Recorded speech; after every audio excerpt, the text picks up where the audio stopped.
2026 ගුරු විභාගය සඳහා ශිෂ්‍ය උපදේශනය විෂය ඉල්ලුම් කරන ලද අයදුම්කරුවන් බොහෝ ප්‍රමාණයක් සිටි බව වාර්තා වෙනවා. කොහොම වුණත් ශිෂ්‍ය උපදේශනයේ ඉල්ලුම් කරපු අයදුම්කරුවන් විශාල ප්‍රමාණයක් 2026 5/24 දින පැවැත් වූ ගුරු විභාගයට මුහුණ දුන්නා.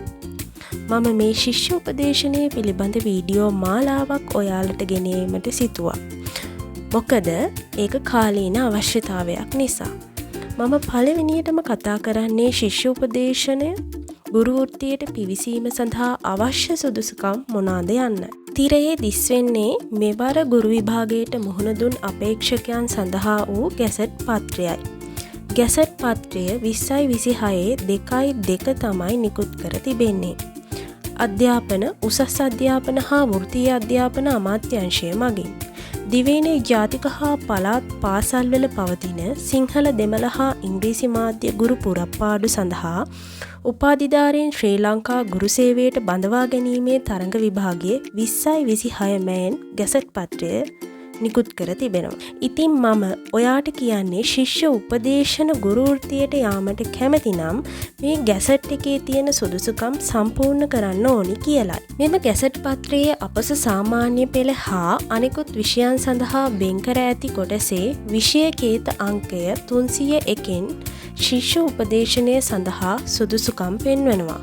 ඒ සඳහන් සුදුසුකම් අනුව මනෝවිද්‍යාව සමාජ විද්‍යාව පිළිබඳ විශේෂවේදී උපාධියක් ලබා තිබීම හෝ මනෝවිද්‍යාව සමාජ විද්‍යාව පිළිබඳ සාමාන්‍යවේදී උපාධියක් ලබා තිබීම හෝ ඕනෑම උපාධියක් සමග කොටසෙන් විශ්වවිද්‍යාල ප්‍රතිපාදන කොමිෂන් සභාව විසින් පිළිගත් විශ්වවිද්‍යාලයකින් හෝ විශ්වවිද්‍යාල ප්‍රතිපාදන කොමිෂන් සභාව විසින් පිළිගත් උපාධි පිරිනැමීමේ ආයතනයකින් හෝ තෘතීය අධ්‍යාපන කොමිෂන් සභාවේ අනුමැතිය ලත් ආයතනයකින් ලබාගත් එක් අවුරුද්දකට නොඅඩු උපදේශනය පිළිබඳ ඩිප්ලෝමා පාඨමාලාවක් හෝ ආ කොටසින් විශ්වවිද්‍යාල ප්‍රතිපාදන කොමිෂන් සභාව විසින් පිළිගත් විශ්වවිද්‍යාලයකින් හෝ විශ්වවිද්‍යාල ප්‍රතිපාදන කොමිෂන් සභාව විසින් පිළිගත් උපාධි පිරිනැමීමේ ආයතනයකින් හෝ තෘතීය අධ්‍යාපන කොමිෂන් සභාවේ අනුමැතිය ලත්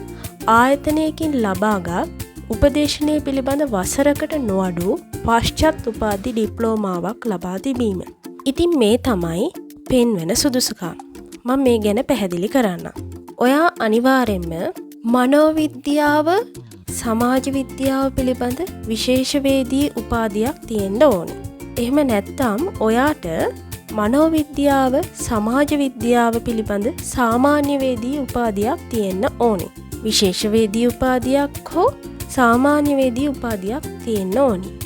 එහෙම නැත්නම් ඔයාට තියෙන්නේ වෙන උපාධියක් නම් ඒ උපාධියක් එක්ක ඔයාට තියෙන්න ඕනි විශ්වවිද්‍යාල ප්‍රතිපාදන කොමිෂන් සභාව විසින් පිළිගත් විශ්වවිද්‍යාලයකින් හෝ විශ්වවිද්‍යාල ප්‍රතිපාදන කොමිෂන් සභාව විසින් පිළිගත් උපාධි පිරිනැමීමේ ආයතනයකින් හෝ තෘතීය අධ්‍යාපන කොමිෂන් සභාවේ අනුමැතිය ලත් ආයතනයකින් ලබාගත් එක් අවුරුද්දකට නොඅඩු උපදේශනය පිළිබඳ ඩිප්ලෝමා පාඨමාලා. මේකේ සහතිකේ ඔයාට අනිවාර්යෙන්ම තියෙන්න ඕනි. ඔයාට මාස 6 කෝස් කරලා තියෙන්න බෑ. UGC approved හෝ TVEC approved නැතුව වෙන ආයතන වලින් ලබාගත් ඩිප්ලෝමා පෙන්වන්න බෑ. ඒක තමයි මෙතන පැහැදිලිව කියලා තියෙන්නේ. ප්‍රධානම දේ මේ ඩිප්ලෝමාව උපදේශනය පිළිබඳ ඩිප්ලෝමාව ඔයාට තියෙන්න ඕනි අවුරුද්දක එකක්. ඕනම උපාධියක් එක්ක තමයි ඩිප්ලෝමාව ඉල්ලන්නේ. ඔයා උපාධියට කරලා තියෙන්නේ මනෝවිද්‍යාව නම් ඔයා උපාධියට සබ්ජෙක්ට් එකක් විදිහට කරලා තියෙනවා නම් මනෝවිද්‍යාව. එහෙම නැත්නම් ඔයාට උපාධියට තියෙන්නේ සමාජ විද්‍යාව පිළිබඳ විශේෂවේදී උපාධියක් නම් එහෙම නැත්නම් ඔයා සමාජ විද්‍යාව තියෙන උපාධියක් කරලා තියෙනවා නම් ඔයාට මේකට කෙලින්ම ආයදුම් කරන්න පුළුවන්. ඒක තමයි මේ ගැසට් එකේ සඳහන් වෙන්නේ.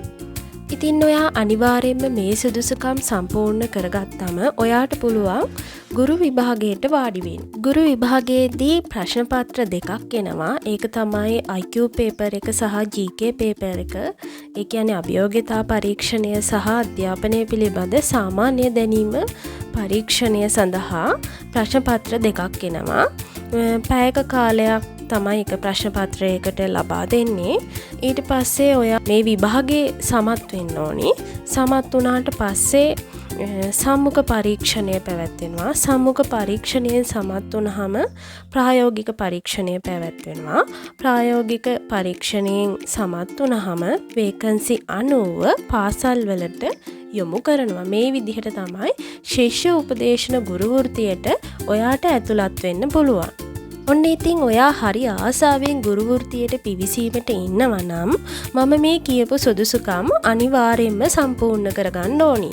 ඒ වගේම විශේෂ දෙයක් මෙතනදී සඳහන් කරන්න ඕනි. ඔයා තෝරගන්න උපදේශන පාඨමාලාව පිළිබඳ ඒ ආයතනයෙන් හරියට විමසන්න.